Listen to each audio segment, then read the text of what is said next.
ज्योतिबाच्या नावानं चांग बोल. नमस्कार मित्रांनो, गावी आलोय आणि तुम्ही माझ्या पाठीमागे पाहू शकत असाल लसूण काढायचं काम पूर्ण झालेलं आहे. आता तो मागच्या 2 दिवसापासून बांधायचंही काम चालू होतं, तेही पूर्ण झालेलं आहे. आता काही लसूण इथे शेतातल्या घरी बांधून ठेवलेला आहे, काही लसूण गावातल्या घरी बांधून ठेवलेला आहे. तर चला तर मग गावातल्या घरी आणि पाहूया.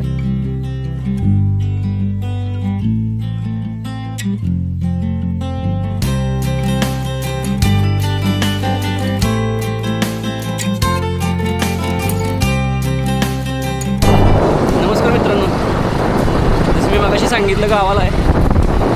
आता मी निघालो आहे करवंद आणायला, डोंगरची मैना. बघूया आपण करवंद आहेत का. इथून डोंगर जवळ आहे माझ्या घरापासून.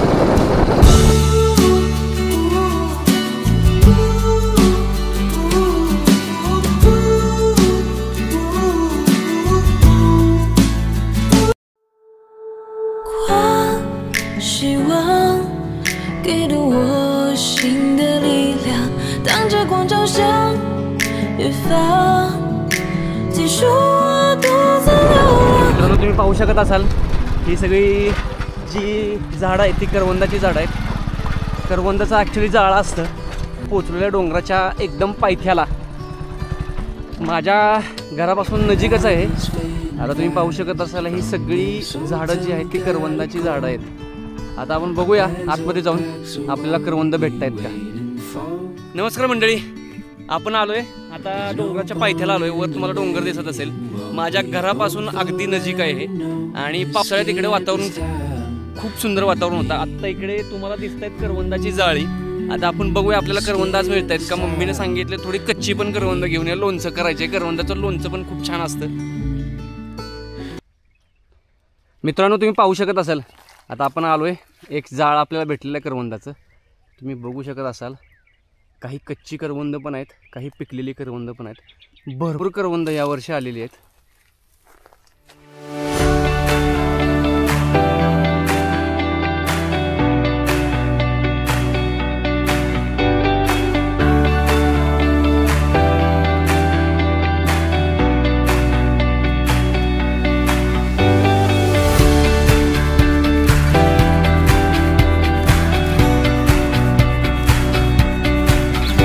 एक नंबर मित्रांनो, डोंगरची मैना म्हणजे करवंद, जबरदस्त.